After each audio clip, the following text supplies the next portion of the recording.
I'm currently employed as a researcher at the Advanced Drug Development Center.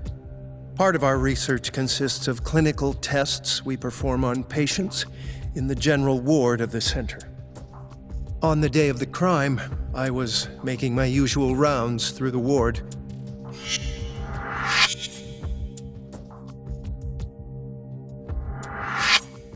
And what time was that? Around 7:50? You're sure? Yes, the patients eat breakfast at precisely 8 o'clock. I always head to the break room myself, right around then, too. This break room, to be precise? That's correct. Our more mobile patients walk there for breakfast instead of eating in their own rooms. Then, while the nurses help the patients eat, I ask about how they feel and how the medicine is treating them.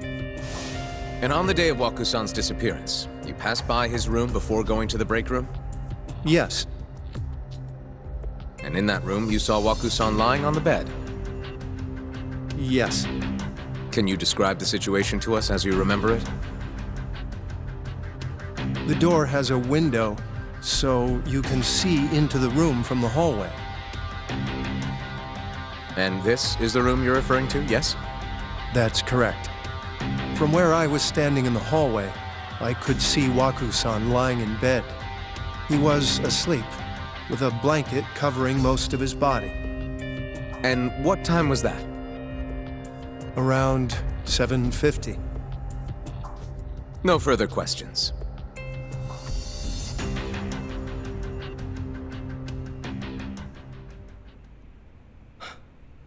Yagami-sensei, why did you call her to the stand? She actually asked to testify. Is that a problem? Not really, no.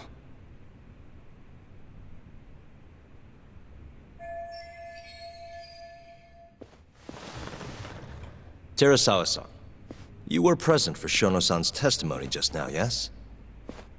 Yes. And what is your opinion on that testimony? For a scientist, I felt his wording was rather imprecise. And as a medical professional, I felt his actions were negligent. Could I ask you to be a little more specific? Our witness, Shono-san, claims he saw Waku-san sleeping in his bed during his morning rounds. However, there's no way he could have known that just by looking in from the hallway. I have evidence supporting Terasawa-san's testimony.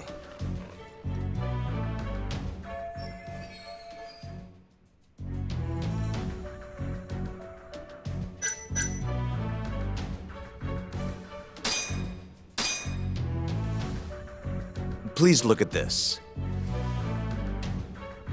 It's a photograph of the victim's room as viewed from the hallway.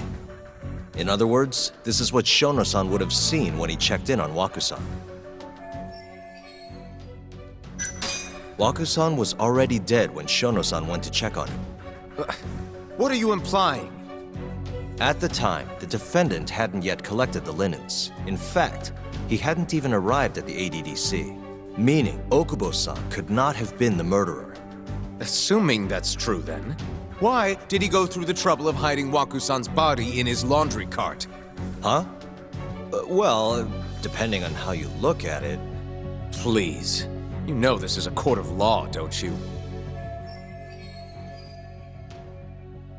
Sorry, let me start over. Our witness, Shono-san, claims he saw Waku-san sleeping in his bed during his morning rounds. However, I'm not convinced that's actually what happened.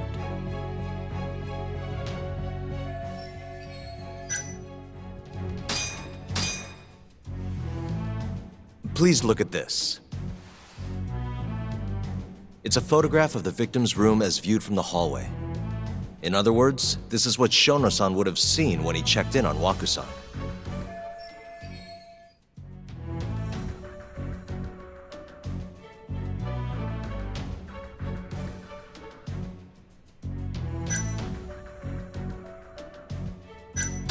Shono-san was lying when he said he saw Waku-san in the bed. Excuse me? What he saw from the door was likely nothing more than a bulge of sheets. He couldn't have been able to identify it specifically as Waku-san. So to claim as much in his testimony seems like quite an exaggeration, don't you think? But common sense would dictate otherwise, would it not? Who would be in the bed other than Waku-san? The staff nurses are trained to always enter a room when checking in on a patient. In Waku-san's case, it's impossible to tell anything just by looking in from the hallway. There was actually one time a while back where we thought he was under the covers, only to find Waku-san eating in the break room a second later. And upon re-examining the room, we realized that we had mistaken a bunched-up pillow for Waku-san. The witness makes an important distinction. The prosecution asserts that Shono-san's testimony is clear, that the victim was taken out of his room at some point between 7:50 and 8:30 in the morning. They claim that because of this time frame, the defendant must have smuggled Waku-san's body out in his laundry bin.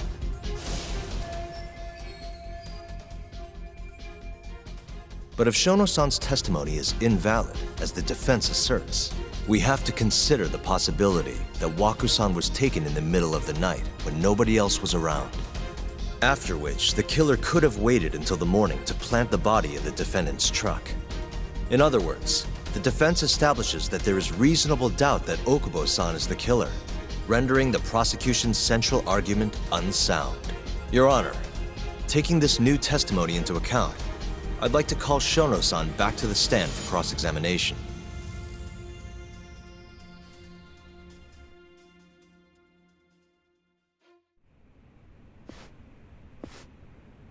Shono-san. Yes? I'll get right to the point. On the day of the crime, what did you see when you looked into Waku-san's room? I saw Waku-san asleep in his bed, I think. And did you get a clear look at his face? I don't remember. So it's possible that it could have been someone other than Waku-san in that bed. Or maybe even a pillow that you mistook to be Waku-san's body. Isn't that right? Objection! The defense is leading the witness. Sustained. Please rephrase the question. Shono-san, can you say without a doubt that Waku-san was in that bed when you checked on him? I don't think I can, no. Then the defense rests. But I do have a quick remark for the prosecution. Huh? The charges against my client stem from your assertion that he's the only possible suspect, assuming the crime took place within the stated time frame. However, the defense has proven without a doubt that Shono-san's testimony is unreliable, establishing reasonable doubt for my client. I would suggest then that you withdraw the charges against my client. With such inconclusive evidence, you'll only be wasting the court's precious time. The prosecution does not consider the witness's testimony inconclusive. His memory of the incident may be fuzzy, yes, but that doesn't change that he saw the victim. So, your whole case is based on a fuzzy memory? This promising young man's future is at stake, and you're willing to throw that away on unreliable testimony? Dr. Shono is a bright and diligent researcher. After watching his own grandmother develop dementia, he vowed to create a drug that could cure the disease. After paying his own way through medical school, he went on to become the head researcher at the ADDC. Day after day, Dr. Shono visits his sick patients out of the kindness of his heart, leading to his valiant testimony here today. If you want to know whether I trust this man, then my answer is a resounding yes. In other words, because he's such a great researcher, his testimony is infallible. His own admission that he's not sure is somehow overlooked? Is that the sum of it? Because from here, it sounds like you're putting your faith in Shono-san's title, not his testimony today. The prosecution is not as easily swayed as you think. And you want to talk reputation? What of your client's history of domestic abuse? 6 years ago, the defendant broke his girlfriend's finger. The poor girl is still suffering from the effects. And the cause? A minor, drunken disagreement. Now, fast forward to what occurred a few days prior to the crime. Waku-san, suspecting the defendant of stealing his wallet, lashed out and punched the defendant in the face. given the clearly violent nature of Okubo-san here. That alone would be motivation enough to murder the poor old...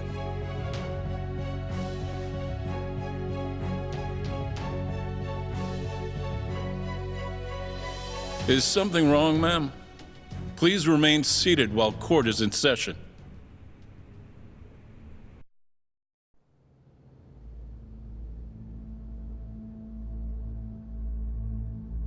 Terasawa-san? Okubo-san is not a violent person. And he hasn't even had a drink in over 6 years. Not a single drop since the incident. My court will not stand for this commotion. He didn't blame Waku-san at all. He knew that the outburst was just caused by his dementia, that it was all the sickness's fault. So there was no reason for him to resort to murder. Terasawa-san, please. Okubo-san really is an incredible, caring person. Please leave this courtroom at once. You're right that he may be hard to approach, but he's a kind soul, and he always keeps his promises. Okubo-san's not the only person in this courtroom who would be affected by a guilty verdict, either. As a matter of fact, it would break my heart. And even through it all, he wanted me to keep this a secret, not to tell anyone, not even his lawyer, that we were dating.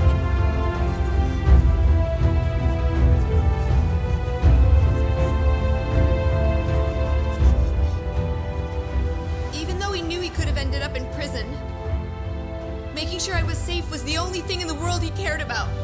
That's just who he is! But when the prosecution has already decided he's a criminal, how could he possibly be given a fair trial?